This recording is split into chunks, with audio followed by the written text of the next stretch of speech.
कभी भारत भूमि की धरा पर तूफान से फर्राटे भरते थे, जंगल की आन बान और शान थे।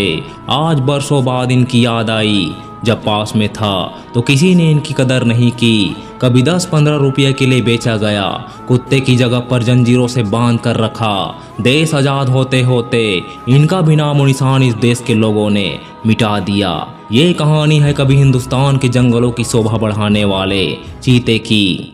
दोस्तों, प्रधानमंत्री श्री नरेंद्र मोदी के जन्मदिन पर भारत में 70 साल बाद चीतों की वापसी हुई है। लेकिन आज तक हम में से अधिकतर लोगों को तो पता ही नहीं था कि हमारे देश में चीता मौजूद ही नहीं है। हम में से ज़्यादातर लोग तेंदुए को ही चीता समझते थे। अगर आप भी समझते थे तो नीचे कमेंट में ज़रूर बताइएगा। पृथ्वी पर लगातार जीवन में बदलाव आते रहे हैं, नए प्रकार के प्राणी जन्म लेते रहे हैं और विलुप्त भी होते रहे हैं। लेकिन पिछले कुछ शताब्दियों में जीवों की विलुप्ति ने रॉकेट जैसी रफ्तार पकड़ी है, जिसका कारण है इंसानों का अतिक्रमण। इंसानों के अतिक्रमण के चलते भारत से अनेकों प्राणी नष्ट हुए हैं, जिनमें से चीतों का जिक्र किए जाना सबसे महत्वपूर्ण है। प्रकृति के ये बेशकीमती रचना यानी चीता सन 1952 तक भारत से विलुप्त हो चुका था और चीतों की विलुप्ति एवं वर्तमान में भारत भूमि पर चीतों को पुनः बसाए जाने का प्रयास करना सबके सब चर्चावान विषय रहे हैं। ये बेहद ही ध्यान आकर्षित करने वाला तथ्य है कि बिल्ली परिवार के जितने भी सदस्य हैं सभी को अलग अलग देशों में अलग अलग नामों से जाना जाता है। जैसे शेर को हिंदी भाषा बोलने वाले लोग शेर और अंग्रेजी बोलने वाले लायन कहते हैं, वहीं अफ्रीकन लोग शेर को सिम्बा कहकर पुकारते हैं। किंतु चीता को पूरी दुनिया में चीता ही कहा जाता है, जिससे पता चलता है कि भारतीय भाषा और संस्कृति से चीता किस प्रकार जुड़ा हुआ है। चीता शब्द संस्कृत के चित्राकू शब्द से निकला है, जिसका अर्थ होता है धब्बेदार। भारत से चीता की विलुप्ति के 2 कारण गिनाए जाते हैं। पहला, इंसानों द्वारा इनका शिकार किया जाना एवं इन्हें पालतू बनाकर रखना, और दूसरा बढ़ता मरुस्थलीकरण। लगातार बढ़ते सूखे के कारण भारत में चीतों के रहने के स्थान तेजी से बंजर भूमि में बदल गए, जिस कारण घास चरने वाले जीवों की जनसंख्या घटी और चीतों के भोजन में कमी आई। ठीक इसी दौरान मानवों द्वारा चीतों को मार डालने या इन्हें पालतू बनाने का शौक भी चीतों के जीवन पर कहर बनकर टूटा।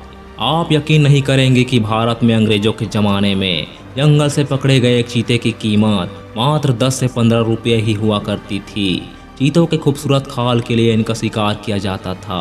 वहीं इंसान चीतों को खुद के लिए शिकार जुटाने के मकसद के चलते या शौकिया तौर पर भी पालतू बनाकर रखते थे। मुगल काल में मुगल बादशाहों द्वारा बड़ी संख्या में चीतों को पालतू बनाया जाने लगा। ऐसा दावा किया जाता है कि मुगल बादशाह अकबर के पास 1000 से भी अधिक चीते थे। इन चीतों से हिरणों और छोटे जानवरों इत्यादि का शिकार करवाया जाता था।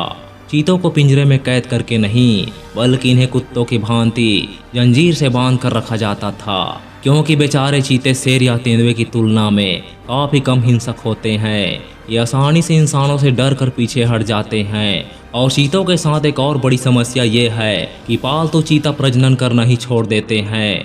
शायद ये कैद में नई पीढ़ी को जन्म देना पसंद नहीं करते।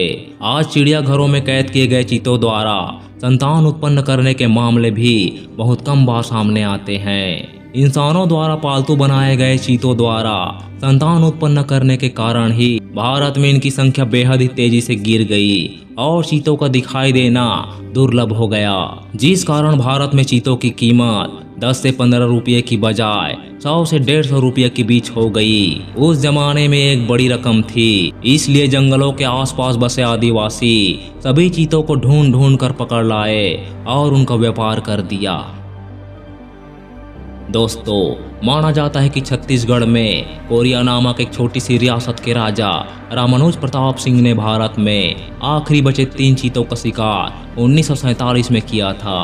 किंतु चीतों को देखे जाने के दावे भारत में 1955 तक किए जाते रहे हैं, लेकिन हमारी सरकार ने इस शानदार जीव को खोजने या बचाने के लिए कोई प्रयास नहीं किए और आखिरकार भारत से चीता विलुप्त हो गया और आज अफ्रीकी चीतों को भारत में बसाए जाने के लिए लाया गया है। लेकिन भारत में इन चीतों को बसाना इतना भी आसान नहीं होगा। अफ्रीका में शेर चीतों के लिए एक बड़ा खतरा है। शेरों की बढ़ती संख्या के कारण आज अफ्रीका में चीतों की संख्या तेजी से घट रही है, क्योंकि यदि कोई चीता अगर शेरों के पकड़ में आ जाता है तो शेरों द्वारा उस चीते को तुरंत मार दिया जाता है। हालांकि अफ्रीका में शेर जिस तरह से चीतों के लिए बड़ा खतरा है, ठीक वैसे ही भारत में शेरों के साथ साथ बाघ भी चीतों को मार सकते हैं। भारत में अफ्रीका से चीतों को मध्य प्रदेश के कूनोपालपुर नेशनल पार्क में दोबारा बसाए जाने के मकसद से लाया गया है। कभी यह पार्क दुनिया में ऐसी इकलौती जगह थी जहां शेर, बाघ और तेंदुओं के साथ साथ चीते भी रहा करते थे। बड़ी बिल्लियों की इतनी सारी प्रजाति एक साथ और कहीं नहीं पाई जाती। वर्तमान में भी चीतों के लिए कुनो नेशनल पार्क एक आदर्श स्थान है, क्योंकि यहाँ से भारत के शेरों के इकलौते ठिकाने यानी गिर की दूरी 1000 किलोमीटर है। वहीं मध्य प्रदेश में बाघ मुख्यतः कान्हा नेशनल पार्क में पाए जाते हैं, जिसकी दूरी कूनोपालपुर से लगभग 600 किलोमीटर है। हालांकि कूनोपालपुर पार्क में भी कभी कभी बाघों को भी देखे जाने का दावा किया जाता रहा है। वर्ष 2020 में भी यहाँ एक बाघ को देखा गया था, किंतु 1, 2 या 4 की संख्या में बाघ चीतों के लिए कोई बहुत बड़ा खतरा नहीं माना जा सकता है। इस पार्क से बाघों का सबसे नजदीकी ठिकाना रणथंभौर नेशनल पार्क माना जाता है। ये स्थान कूनो नेशनल पार्क से जंगल के रास्ते करीब 100 किलोमीटर की दूरी पर ही पड़ता है। अगर यहाँ से कुछ बाघ कूनो नेशनल पार्क पहुँच जाते हैं तो वो बाघ चीतों के लिए बड़ा खतरा बन सकते हैं। किंतु यदि चीता भारत में बसाया गया तो आने वाले समय में उन्हें बाघों की बजाय भारत में भी अफ्रीका की भांति शेरों से ही अधिक खतरा रहेगा। दरअसल चीता और शेर दोनों ही घने जंगलों की बजाय खुले मैदानों में रहना पसंद करते हैं। अभी तक भारत में गुजरात के गिर में ही शेर मौजूद है। भारत में लुप्त होते जा रहे शेर को बचाने के लिए पिछले कुछ दशकों में बेहतरीन प्रयास हुए हैं। इस कारण गिर में शेरों की संख्या में लगातार वृद्धि होती देखी जा रही है और यह माना जा रहा है कि गिर के मैदान शेरों की बढ़ती संख्या के लिए छोटे पड़ रहे हैं। इसलिए आने वाले भविष्य में शेरों को भी किसी अन्य स्थान पर बसाए जाने की आवश्यकता पड़ने वाली है और किसी दूसरे स्थान के नाम पर उसी कूनोपालपुर नेशनल पार्क का नाम सबसे आगे रखा जाता है जहां चीतों को लाया गया है। यानी अफ्रीका की ही तरह आने वाले भविष्य में भारत में भी शेरों और चीतों के बीच जंग शुरू हो सकती है। किंतु फिलहाल के लिए देखा जाए तो मध्य प्रदेश का ये कूनोपालपुर नेशनल पार्क चीतों को बसाए जाने के हिसाब से सर्वोत्तम है। यहाँ चिंकारा और अन्य प्रकार के हिरण बहुत बड़ी संख्या में पाए जाते हैं, जिन्हें चीता आसानी से अपना शिकार बना सकता है। अब तक किए गए आकलनों के अनुसार कूनोपालपुर नेशनल पार्क में प्रति स्क्वायर किलोमीटर 23 से ज़्यादा हिरणों की मौजूदगी है। यानी यहाँ चीतों को भोजन संबंधी कोई समस्या नहीं आने वाली। यदि यहाँ रखे गए चीतों की संख्या बढ़ाने में सफलता मिलती है तो भविष्य में राजस्थान के जोधपुर एवं जैसलमेर के मैदानों में भी चीते छोड़े जा सकते हैं, जहाँ काले हिरण अच्छी खासी तादाद में पाए जाते हैं। इन सब के अलावा भारत में चीतों के लिए कोरिया नामक स्थान भी पूर्णतः अनुकूलित है। यहीं से भारत के अंतिम चीतों का शिकार किया गया था। मध्य प्रदेश से बंटवारा होने के कारण वर्तमान में कोरिया छत्तीसगढ़ राज्य में आता है। यह लंबे मैदान और छोटे घास की झाड़ियों की भरमार है। इन खुले मैदानों में चीता अपनी फर्राटेदार रफ्तार हासिल करते हुए आसानी से शिकार कर सकता है। दोस्तों, कुल मिलाकर भारत में चीते तेज गति से फल फूल सकते हैं। यह तब मुमकिन है जब भारत में चीतों को वापस बसाए जाने के लिए हमारे प्रशासन और वन्य अधिकारियों का रवैया जिम्मेदारी भरा रहा। हमारे प्रयास कितने ढीले हैं, इस बात का अंदाजा आप इसी से लगा सकते हैं कि भारत में चीतों को वापस बसाए जाने के दावे 1970 से चले आ रहे थे, किंतु बात हवाई किलो से आगे नहीं बढ़ पा रही थी, जिसे पूरा करने में हमें 52 साल का समय लग गया।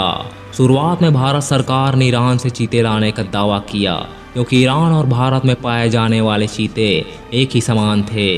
किंतु जब तक भारत सरकार का दावा कोशिशों में बदलता, तब तक ईरान ने ही अपना इरादा बदल दिया और अपने देश में चीते की संख्या कम होने का हवाला देते हुए भारत को चीता देने से मना कर दिया। ऐसे में हमने अफ्रीकी चीते को भारत में लाने की कोशिशें शुरू कर दी और ये कोशिश पूरी हुई आज सन 2022 में। नामीबिया ने पिछले वर्ष नवंबर में ही भारत को चीते देने का वादा किया था, किंतु कोविड के कारण यह मामला अधर में ही लटका रह गया था। पिछले वर्ष अफ्रीका से आए वन्य जीवों के जानकारों ने भी भारतीय मैदानों का निरीक्षण कर यह कहा था कि भारत के मैदान चीतों के रहने के मामले में अफ्रीका से भी कहीं अधिक उपयुक्त है। IUCN जो प्रकृति और जीवों से जुड़ी सबसे बड़ी संस्था है, उसके द्वारा भी ये माना गया है कि यदि भविष्य में चीतों को अफ्रीका और दुनिया से लुप्त होने से बचाए रखना है तो चीतों को वापस भारत में बसाना ही होगा। और अब नामीबिया ने अपना वादा पूरा करते हुए भारत को चीते दे दिए हैं। अब भारत सरकार, वन्य अधिकारी और यहाँ रहने वाले हम सभी भारतीयों का कर्तव्य है कि हम अपने जंगलों को एक बार फिर से चीतों से शोभायमान कर दे। दोस्तों, इस वीडियो को बनाने में हमने काफ़ी मेहनत की है। अगर वीडियो आपके दिल को थोड़ा सा भी छुआ है तो वीडियो को लाइक जरूर करिए। चैनल पर पहली बार आए हैं तो चैनल को सब्सक्राइब कर बेल आइकन को भी ऑल पर कर दीजिए ताकि हमारे आने वाले वीडियो सबसे पहले आप देख पाएँ। ऐसी और भी वीडियो देखने के लिए स्क्रीन पर आ रही किसी एक वीडियो पर क्लिक कीजिए।